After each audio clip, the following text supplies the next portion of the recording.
Nintendo gives fans a taste of Tomodachi life, living the dream. And Minecraft reveals a new biome in the latest update.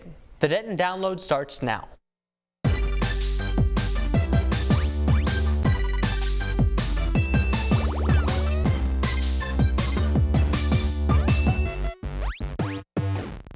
Good afternoon, I'm Christian Bursuch. And I'm Marty Bratcher. Fortnite publisher Epic Games is laying off 1,000 employees because of a downturn in engagement on Fortnite.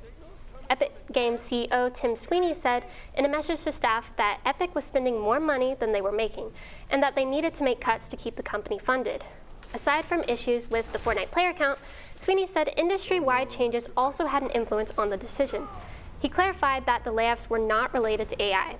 Epic's last major layoffs were in 2023 when it laid off 830 staff members, around 16% of its workforce.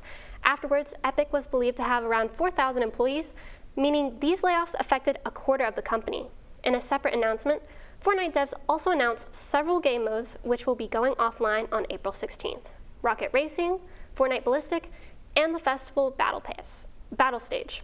These announcements come a week after the launch of Fortnite's new Battle Royale season, and 2 weeks after the company raised the price of Fortnite's in-game currency, V-Bucks. Wow, big layoffs going on, 1,000 people. Yeah. But the FBI's Seattle division is investigating malware disguised as video games on Steam between May 2024 and January 2026.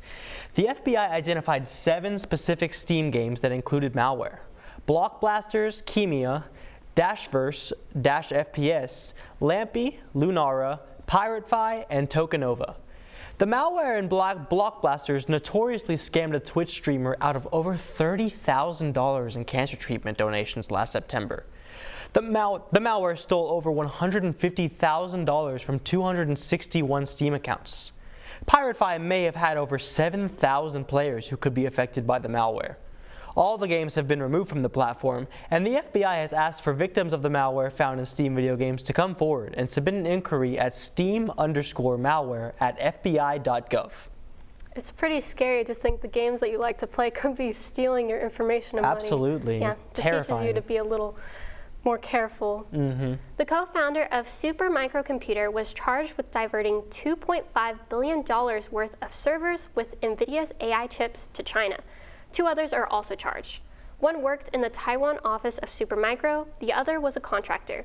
They allegedly violated U.S. laws that bar exports to China without a license. They're charged with conspiring to violate export control laws, smuggling goods from the U.S., and conspiring to defraud the U.S. Supermicrocomputer, is not named in the indictment. And the company said it is cooperating fully with the investigation. The co-founder who is charged with Yishan Liao, known as Wally, he also served on its board of directors.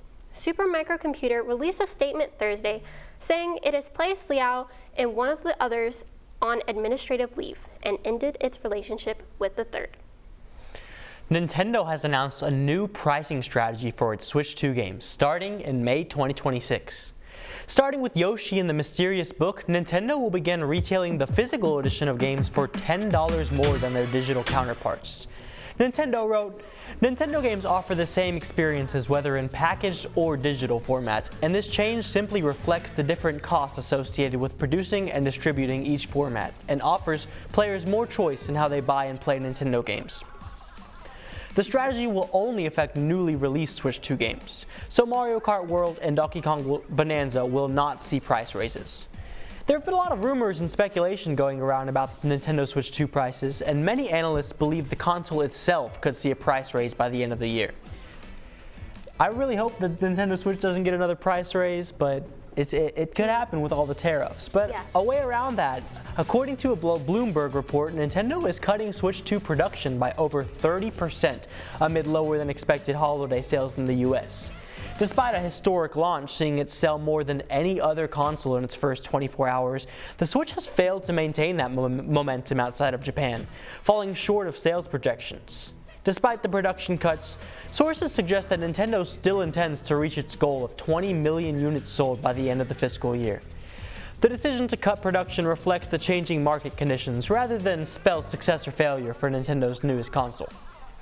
Yeah, looks like if you want to Switch, you might want to get it now. Yeah, for sure. Video game developer interviewer Reese Riley has the internet roaring after he revealed one of his sources told him Rockstar's Grand Theft Auto 6 would launch day one on the Nintendo Switch 2.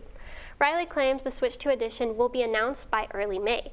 While other insiders believe that GTA 6 will release on the Switch 2, there is a common belief that it will be sometime after the PS5 and Xbox Series versions, similar to the PC edition.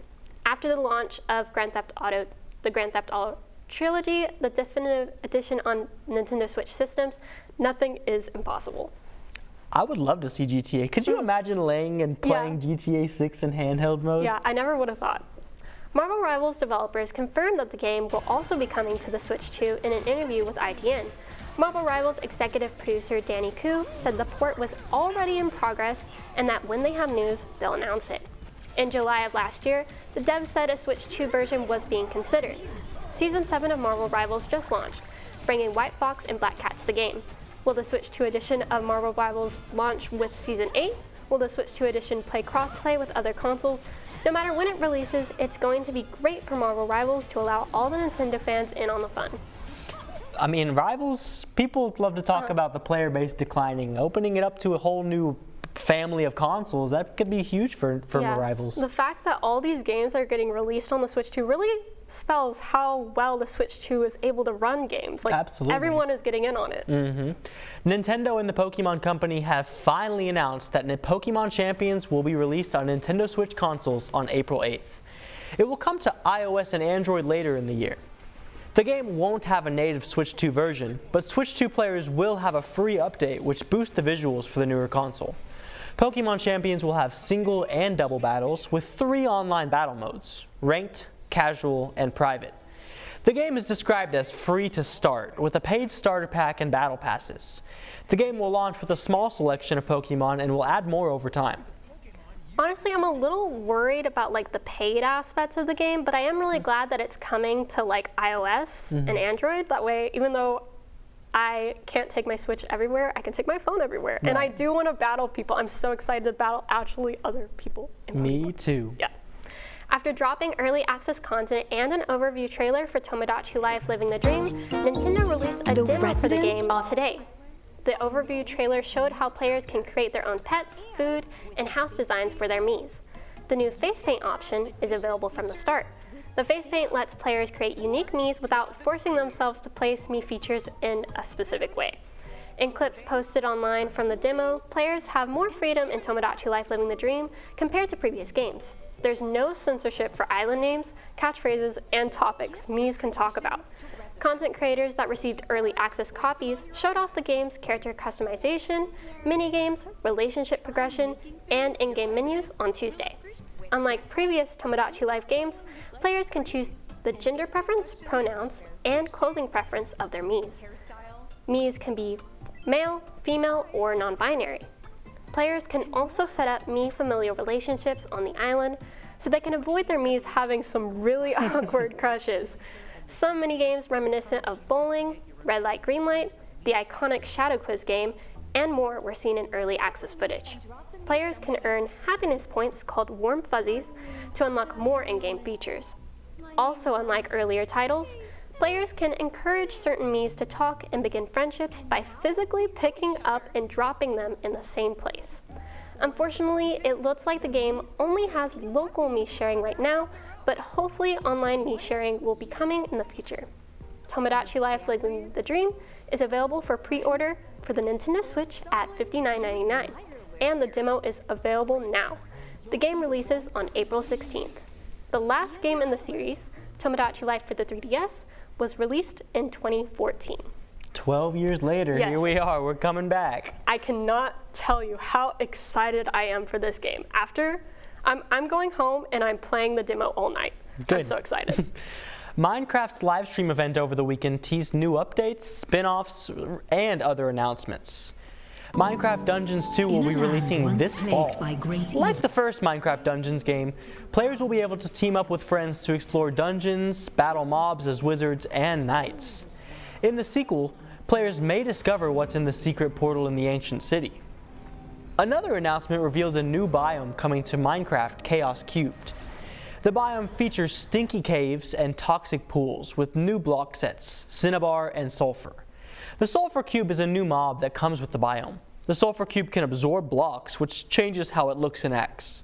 The live stream revealed that the first Minecraft attraction will be coming to a UK theme park, Chessington World of Adventures, in 2027. The attraction will feature a roller coaster, a Minecraft shop, Minecraft-themed food, and mobs from the game. Also coming to the game are new multiplayer groups called parties.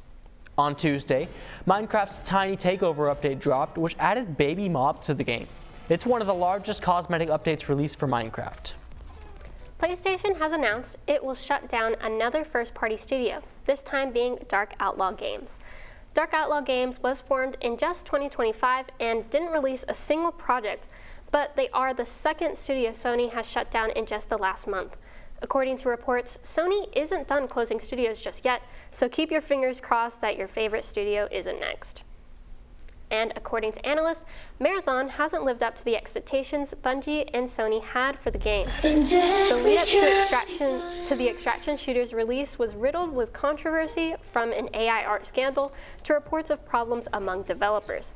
But the game managed to make it out the door and launched to generally favorable reviews.